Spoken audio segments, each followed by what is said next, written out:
This world is mine. In time, I should understand. Ambition. Lucifer, Satan, Beelzebub, dan Diablos. Nama-nama ini sering digunakan untuk menyebut setan atau iblis dalam berbagai tradisi dan budaya. Dalam cerita agama, dia digambarkan sebagai makhluk yang jatuh dari surga karena menolak patuh kepada Sang Pencipta, lalu diusir dan dikirim ke dunia, dan dia bersumpah akan menyesatkan manusia.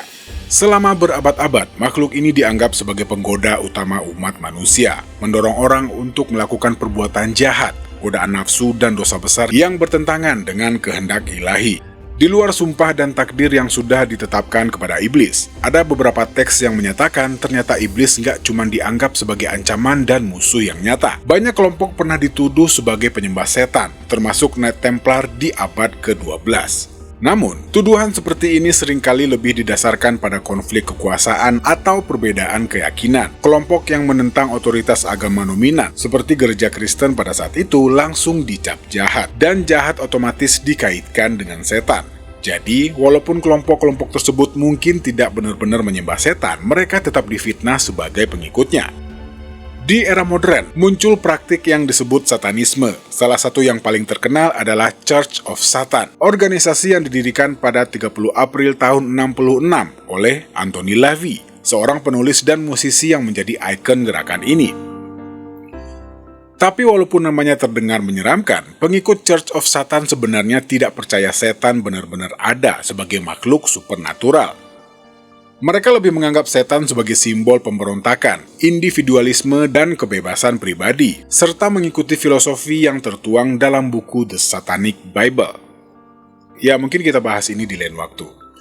Istilah satanisme sendiri sangat luas dan punya arti yang berbeda-beda bagi orang yang berbeda. Bagi kebanyakan orang, satanisme sering dianggap sebagai praktik yang benar-benar melibatkan penyembahan setan, memanggil iblis, menggunakan simbol pentagram, serta melakukan pengorbanan ritual untuk menyenangkan yang mereka sebut dewa-dewa jahat. Selama bertahun-tahun, banyak musisi rock dan metal yang memanfaatkan citra ini untuk memberi kejutan kepada penonton, menakut-nakuti dan sekaligus memasarkan musik mereka. Hal ini juga sering dikaitkan dengan ketertarikan pada ilmu sihir dan okultisme, yang pada gilirannya sering diasosiasikan dengan satanisme. Setan sendiri sudah naik daun di dunia budaya populer dalam berbagai bentuk, mulai dari kartun seperti Tom and Jerry, The Simpsons, dan South Park, hingga band seperti Tenacious D. Bahkan ada serial TV lengkap yang dibuat berdasarkan cerita rakyat tentang setan, tapi dengan sentuhan modern. Jadi, setan sudah menjadi bagian dari budaya pop sehari-hari. Wajar saja kalau satanisme akhirnya muncul juga di dunia musik dalam tingkat tertentu. Pertanyaannya, dari mana awal mula satanisme masuk ke musik? Dan yang lebih penting, bagaimana dan kenapa dia begitu populer, khususnya di genre heavy metal? Apakah semuanya bermula dari Black Sabbath dengan penggunaan Devil's Triton? Ini merupakan interval musik yang disebut tritun setan. Ataukah setan sudah menyusup ke tangan para musisi jauh sebelum era itu? Yuk kita mulai videonya.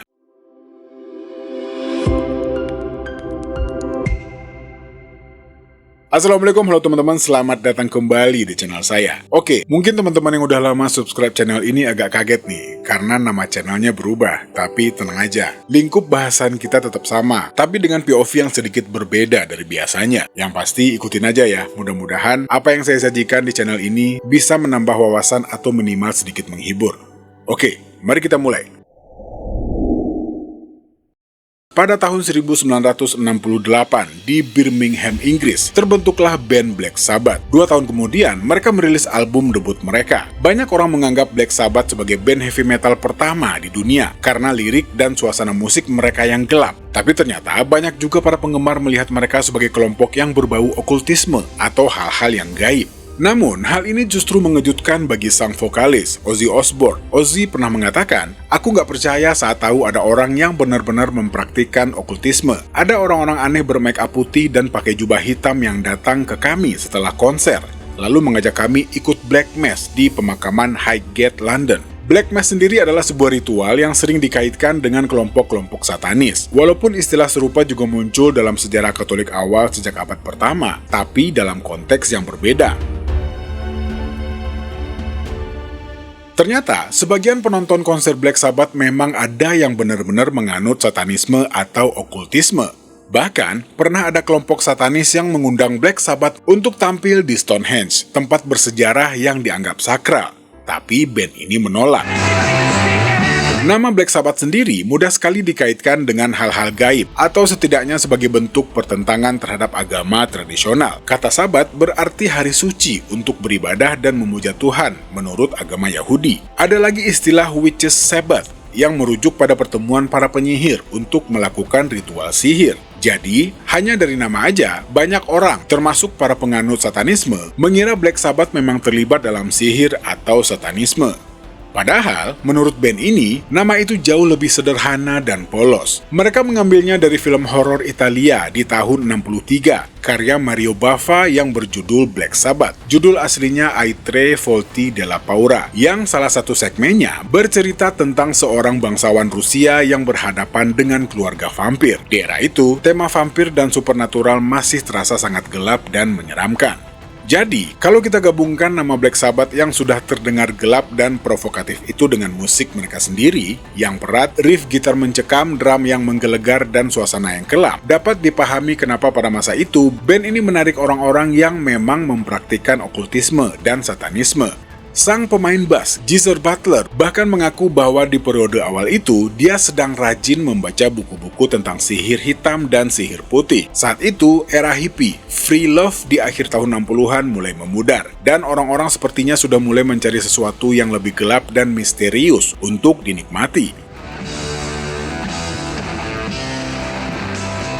Kita juga nggak bisa mengabaikan fakta bahwa beberapa lagu awal Black Sabbath memang membahas setan, penyihir, iblis, sihir, dan api neraka. Jadi sebenarnya, Ozzy Osbourne nggak perlu kaget kalau ada penganut satanisme yang datang ke konser mereka. Thing I have to ask you now, though, is, of course, the vast majority of your fans and the fans of heavy metal music are not Satanists. But there is no doubt, at least not in our reporting, that heavy metal music plays a role. Every single kid whose case we know about, who committed a violent act in Satan's name was also into heavy metal music. What's your response to that, Oz? Well, I don't really know. All I do is make music. You know, I don't sit down and purposely plan to freak everybody out. I mean, I always have played heavy metal music. I suppose when I was younger and I started writing songs, my world was kind of dark and dingy. You know, I came from a working class family who had nothing, no dough, no prospect of ever having much money, and so that's how I saw the world as a child. And so, I mean, not all my songs are about Satanism. Of course not. In fact, if you stand by, Ozzy.